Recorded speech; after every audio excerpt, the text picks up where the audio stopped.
Olá, sejam todos bem-vindos para mais uma aula de Geografia. Eu sou o professor Carlos e o tema da aula de hoje é a rede de transportes e comunicação do Brasil. Bom, eu gostaria de começar a aula de hoje com uma pergunta para vocês, que é: qual a importância das redes de comunicação? E junto a essa pergunta, eu gostaria que vocês olhassem o mapa que está aí ao lado, no primeiro slide, e vocês refletissem um pouco a importância das redes de transporte e comunicação para o transporte de cargas, de pessoas e informações e para o funcionamento da economia, não só do Brasil, mas dos estados, dos municípios. Queria que vocês refletissem um pouco com a importância desse transporte de cargas, como é que a comida que a gente come chega até a nossa casa, como é que a roupa que a gente veste chega até a nossa casa, como é que a internet que a gente usa chega até a nossa casa. Então, essas noções um pouco eu pretendo passar para vocês nessa aula de hoje. Bom, as redes de transporte e comunicação no Brasil são fundamentais, como eu já falei, para o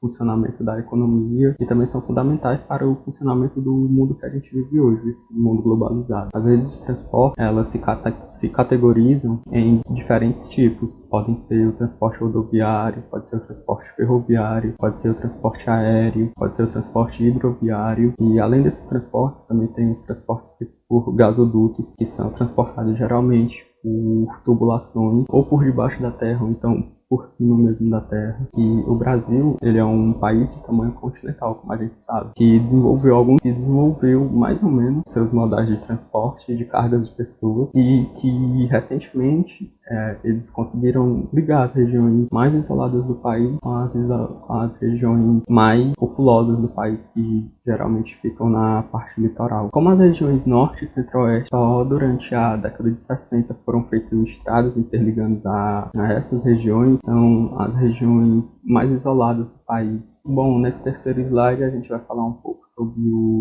sobre o modal rodoviário. O transporte rodoviário, ele é o mais utilizado pelo Brasil, como a gente pode ver neste mapa. Outro aspecto da implantação do transporte rodoviário no Brasil foi a incorporação das regiões norte e centro-oeste, como eu falei antes, somente durante o século XX.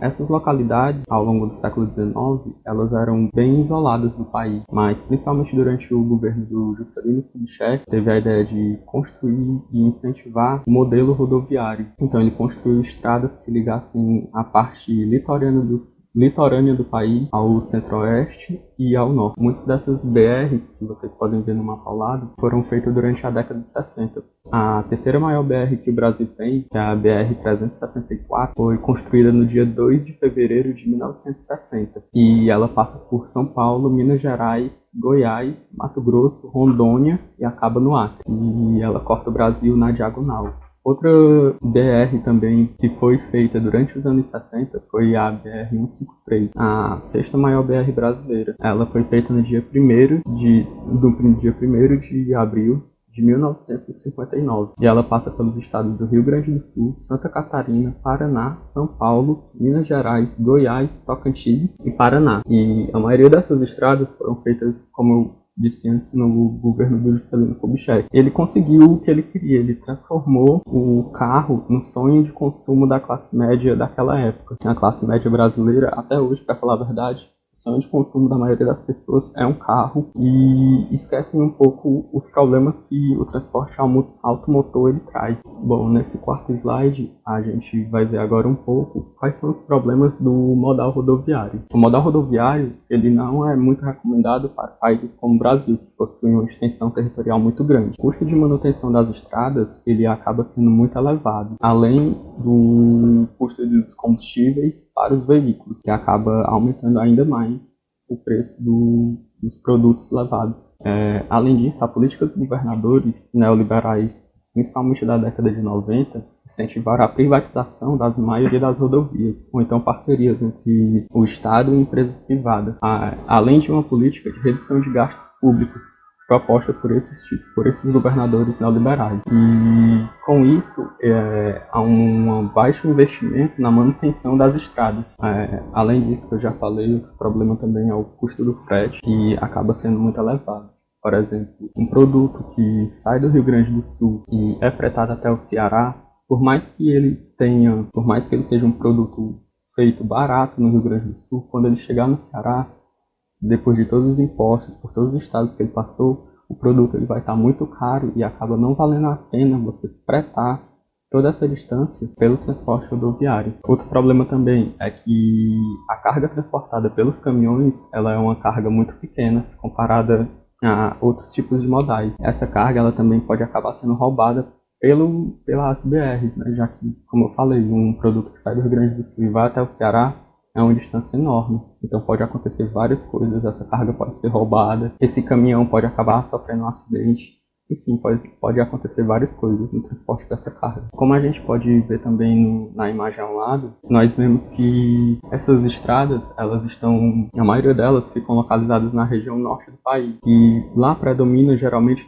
dois tipos de clima o ano inteiro, que é um clima mais seco, que vai de junho até novembro, e outro clima mais chuvoso, que vai de dezembro até maio.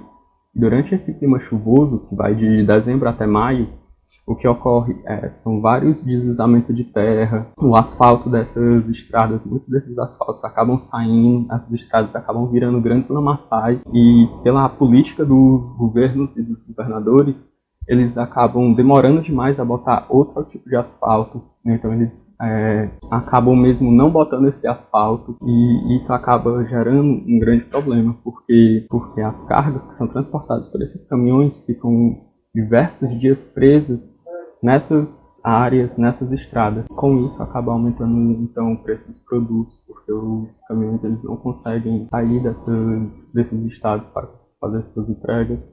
Enfim, esses são os problemas do modal rodoviário. Bom, nesse quinto slide a gente vai estudar um pouco qual a história do modal ferroviário no Brasil. E o modal ferroviário brasileiro, ele foi predominantemente utilizado durante a economia cafeeira brasileira do século XIX. Ele era o modal mais utilizado até o século XIX. O objetivo da construção das ferrovias no Brasil era para agilizar o escoamento da produção de café do interior do Brasil para os portos que ficam na parte litorânea do Brasil. E como a gente pode ver nesse mapa, as regiões atualmente que mais se destacam no transporte ferroviário é a região sudeste e a região sul, que atualmente são as que possuem mais linhas de ferro funcionando. O modal ferroviário é o mais recomendado para países com grande extensão territorial, já que apesar dos altos custos para a implantação das ferrovias, ele tem um baixo custo na sua manutenção, e também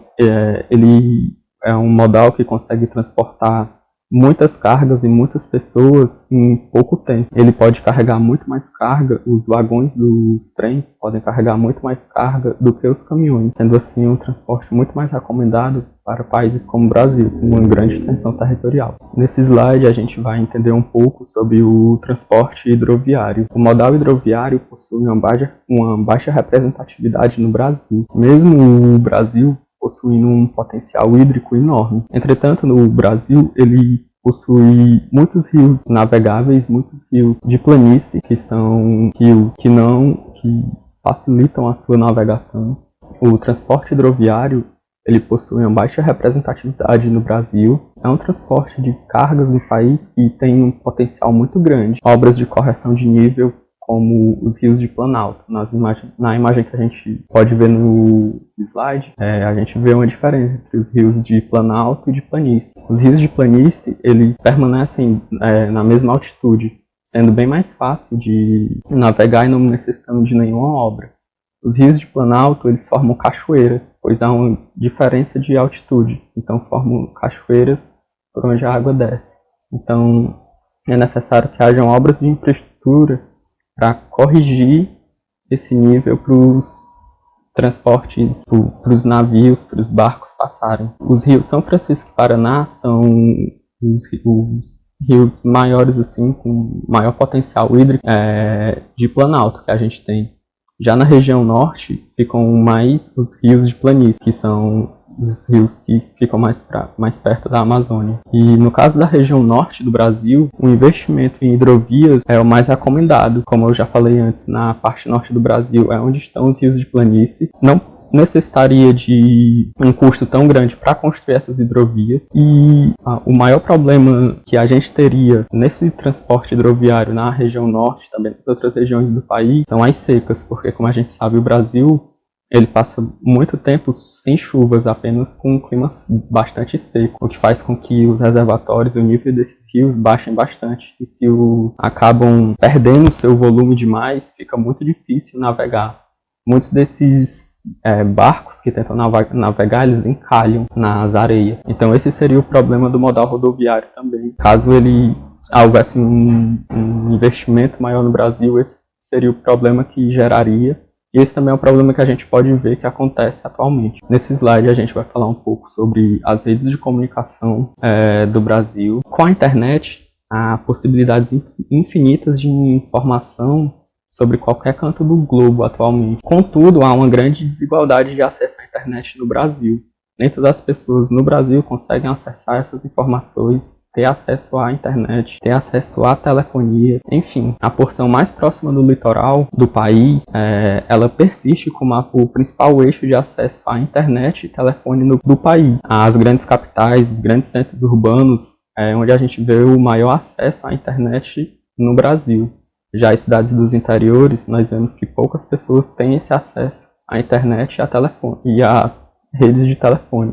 Como a gente pode ver no mapa ao lado, há uma desigualdade muito grande no consumo de internet no Brasil, no consumo de internet no Brasil e também na renda dos brasileiros. Podemos ver as regiões sul e sudeste, que são as regiões mais ricas do país, são as regiões também que possuem o maior acesso à internet. Já as outras regiões, que são regiões mais pobres, digamos assim, elas têm um índice de acesso à internet bem melhor. E o que fica bem claro com isso é a desigualdade que a gente pode ver no nosso país entre os próprios estados e os próprios municípios. Bom, esse é o nosso último slide, então eu gostaria de ver com vocês o que a gente estudou nessa aula. E essa aula foi sobre o sistema de redes, transportes e comunicação no Brasil e como ele funciona, e compreendemos algumas de suas características, algumas características desses modais. Vale lembrar também que é preciso diminuir a dependência do Brasil pelo modal rodoviário, que é o modal mais utilizado pelo Brasil. É preciso haver uma diversificação maior de modais. O Brasil ele precisa investir mais nos outros modais, no modal ferroviário, no modal hidroviário, enfim. O que seria muito bom seria voltar a utilizar a malha ferroviária brasileira, porque muito dessa malha ferroviária atualmente ela se encontra inutilizada, ela se encontra parada. E é até um problema, né? Porque se a gente voltasse a usar essas linhas de ferro, a maioria dessas linhas de ferro teriam que passar por uma manutenção, mas com certeza valeria a pena, porque as ferrovias brasileiras elas podem transportar muito mais carga e muito mais pessoas em um tempo muito menor. E vale lembrar também a poluição gerada pelos transportes automotores, pelo nosso modal rodoviário, que acaba gerando muito gás carbônico e aumenta, né, o efeito estufa no planeta. Por isso, é muito importante os governos eles lembrarem também dos transportes públicos e investirem nos transportes públicos. Investir mais em ônibus, em trens, em VLTs, porque, por exemplo, num ônibus que tem 25 pessoas, por mais que esse ônibus ele gere gás carbônico, gere poluição, são várias pessoas dentro de um ônibus. Agora, se essas 25 pessoas, cada uma estivessem andando de carro, geraria um problema, porque cada uma estaria gerando muito mais gás carbônico. Precisam poucos carros para fazer uma fila imensa de congestionamento. Por exemplo, esses 25 carros, um atrás do outro, a gente pode imaginar, né, o congestionamento que daria seria uma fila imensa de carro e as ruas não andam. Então, esse também é um dos problemas que a gente pode ver da nossa mobilidade urbana. Por mais que a gente pode aumentar as estradas o quanto a gente quiser, mas se todas as pessoas quiserem andar de carro, não tem condições. Se cada pessoa quiser andar no seu carro, não tem condição, a cidade para. Por isso a importância de se investir em transportes públicos, em transportes alternativos, em ciclovias, enfim, em várias coisas desse tipo. Essa foi a aula de hoje, galera. Eu espero que vocês tenham gostado e até a próxima.